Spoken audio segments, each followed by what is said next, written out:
CM योगी ने कर ली बड़ी जीत की तैयारी, अचानक 24 फैसलों पर लगाई मुहर। विपक्षियों की बढ़ाई टेंशन, युवाओं से लेकर महिलाओं के लिए खोल दिया खजाना। शहर से लेकर गांव तक होने लगी सीएम योगी के फैसले की चर्चा। योगी को यूपी की जनता बार बार क्यों चुन रही है, उसका सबूत सामने आ रहा है।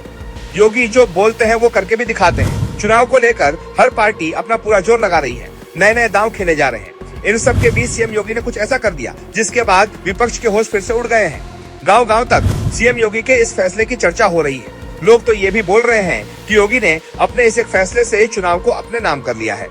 एक ही कैबिनेट बैठक में सीएम योगी ने 24 बड़े फैसलों को मंजूरी देकर तहलका मचा दिया है। समाजवादी पार्टी और अखिलेश यादव के लिए एक बहुत बड़ी चुनौती योगी आदित्यनाथ ने खड़ी कर दी है, क्योंकि जिन वर्गों को साधने की कोशिश विपक्ष कर रहा था, उन्हीं वर्गों के लिए योगी सरकार ने बड़े ऐलान कर दिए हैं। क्या है वो ऐलान और कैसे सीएम योगी ने पूरे यूपी में डंका बजा दिया, अगले 2 मिनट में आपको सब कुछ बताते हैं। सबसे ज्यादा चर्चा सीएम योगी के इस फैसले की हो रही है, जिसके तहत 60 साल से अधिक उम्र की महिलाओं को रोडवेज आजीवन मुफ्त यात्रा की सुविधा दी जाएगी। लोक माता अहिल्याबाई मातृशक्ति योजना के तहत 1 करोड़ से ज्यादा महिलाओं को इसका लाभ मिलने की उम्मीद है। अब किसी बुजुर्ग महिला को प्रदेश में कहीं आने जाने के लिए किराए की चिंता नहीं करनी पड़ेगी। बस में सफर के दौरान आधार कार्ड या वोटर पहचान पत्र दिखाना होगा और यात्रा मुफ्त हो जाएगी। रक्षाबंधन से पहले आए इस फैसले को महिलाओं के लिए बड़े तोहफे के रूप में देखा जा रहा है और इस फैसले की चर्चा शहर से लेकर गांव तक हो रही है। लेकिन बात केवल महिलाओं की ही नहीं है, योगी ने युवाओं को लेकर भी बड़ा ऐलान किया है। स्वामी विवेकानंद युवा सशक्तिकरण योजना के तहत 25 लाख युवाओं को मुफ्त टैबलेट दिए जाएंगे। इसके लिए 374 करोड़ से ज्यादा का बजट रखा गया है। आज का समय डिजिटल एजुकेशन और टेक्नोलॉजी का दौर है। ऐसे में सीएम योगी का ये फैसला सीधे युवाओं को जोड़ने वाला माना जा रहा है। इसके अलावा योगी सरकार ने 425 करोड़ की लागत से 250 नई इलेक्ट्रिक बसें खरीदने का फैसला भी किया है। इससे सार्वजनिक परिवहन को मजबूती मिलेगी और लोगों को बेहतर सफर की सुविधा भी मिलेगी।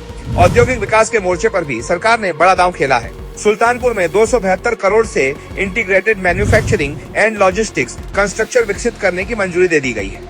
सरकार का दावा है कि इससे उद्योग आएंगे, निवेश बढ़ेगा और रोजगार के नए अवसर भी पैदा होंगे। गंगा एक्सप्रेसवे को हरिद्वार तक बढ़ाने की मंजूरी भी योगी सरकार ने दे दी है।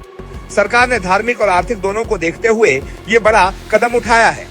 करीब 1761 करोड़ की इस परियोजना से प्रयागराज और हरिद्वार जैसी महत्वपूर्ण धार्मिक नगरियों की कनेक्टिविटी मजबूत होगी। इसके अलावा झांसी लिंक एक्सप्रेसवे और अन्य बुनियादी ढांचा परियोजनाओं पर भी तेजी से काम बढ़ाने का संकेत दिया गया है। युवाओं के लिए नौकरी और स्वरोजगार के अवसर बढ़ाने की दिशा में भी लगातार कदम उठाए जा रहे हैं। हाल ही में सीएम योगी ने 6 महीने में 1 लाख नियुक्ति पत्र देने की बात कही थी। मतलब साफ है कि युवाओं को लेकर सरकार बहुत गंभीर है। योगी सरकार ने महिलाओं, युवाओं और विकास के मुद्दों पर एक साथ कई बड़े दांव चल दिए हैं। बुजुर्ग महिलाओं से लेकर युवाओं को टैबलेट देने तक, नई बसों से लेकर एक्सप्रेसवे तक, हर ओर से योगी बाबा ने एक्शन शुरू कर दिया है। क्या ये फैसले आने वाले चुनाव के नतीजे को सीएम योगी की ओर घुमा देंगे? आप क्या सोचते हैं, कमेंट में बता सकते हैं।